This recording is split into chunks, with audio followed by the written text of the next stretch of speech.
అందరికీ నమస్కారం. నా పేరు శ్రీనివాసరాజు. గతంలో విలేకరి వారపత్రికను రాష్ట్ర వ్యాప్తంగా నడిపాను. అయితే కొన్ని ఇబ్బందుల వల్ల పత్రిక 2010లో నిలుపుదల చేయవలసొచ్చింది. ప్రస్తుతం గత సంవత్సరన్నర కాలం నుండి డాన్ మీడియా అనే న్యూస్ ఛానెల్‌ను, యూట్యూబ్ ఛానెల్ నడుపుతున్నాను. గతంలో విలేకరి వారపత్రికలో నేను రాసిన వార్తలు రాష్ట్ర వ్యాప్తంగా సంచలనమయ్యాయి. ఆ నేపథ్యంలో కొంతమంది నా మీద దురుద్దేశంతో వ్యవహరించడం వల్ల, అనారోగ్య సమస్యల వల్ల మీడియా కొంచెం దూరంగా ఉన్నాను. ప్రస్తుతం డాన్ మీడియాలో ప్రజా సమస్యల పరిష్కారానికి పోరాడాలనే నిశ్చయంతో పనిచేస్తున్నాను. ఇటీవల జరిగిన జగన్ పిలుపునిచ్చిన వెన్నుపోటు మీటింగులకు సంబంధించి రాష్ట్ర వ్యాప్తంగా గ్రాండ్ సక్సెస్ అయిన కారణంగా అయినప్పటికీ తాడేపల్లిగూడెంలో మాత్రం ఫెయిల్ అయిపోయింది.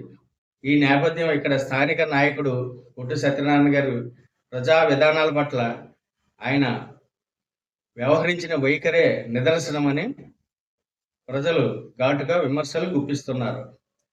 అదే కొట్టు సత్యనారాయణ గారు డిప్యూటీ సీఎంగా చేసిన కాలంలో కానీ అంతకుముందు 2004 నుంచి 2009 వరకు ఎమ్మెల్యేగా చేసిన కాలంలో కానీ 2019 నుంచి 2024 వరకు డిప్యూటీ సీఎంగా దేవాదాయ శాఖ మంత్రిగా చేసిన కాలంలో కానీ ఆయన చేసిన అరాచకాలు, అవినీతి, చట్ట వ్యతిరేక కార్యక్రమాలపై ప్రతి వారం డాన్ మీడియా పాఠకుల కోసం వివరాలతో సహా ఆధారాలతో సహా తెలియజేయడానికి డాన్ మీడియా సిద్ధంగా ఉంది.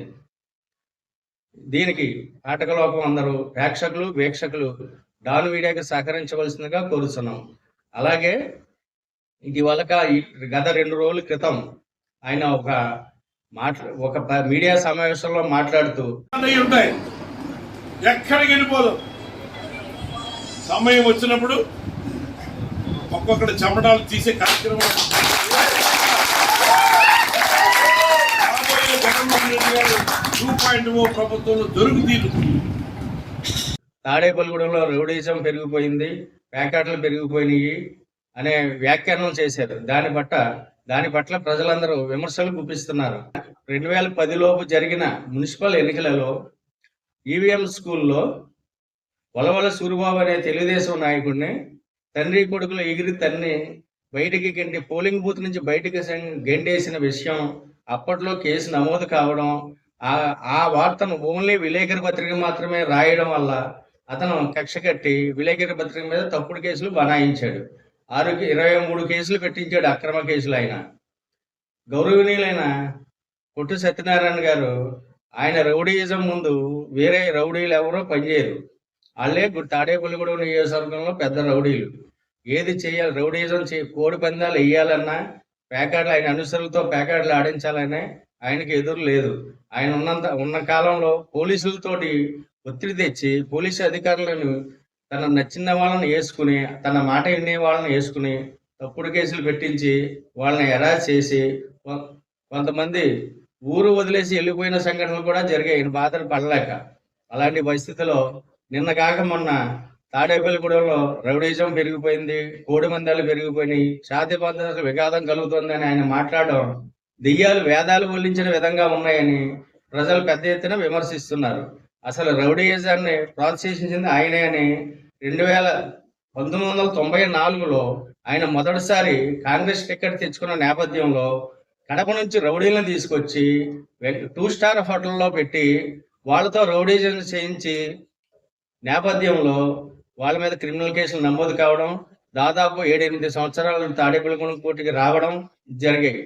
అనంతరం ఒక సీనియర్ జర్నలిస్ట్ ని 2 స్టార్ హోటల్లోనే అతని అనుచరులతో దాడి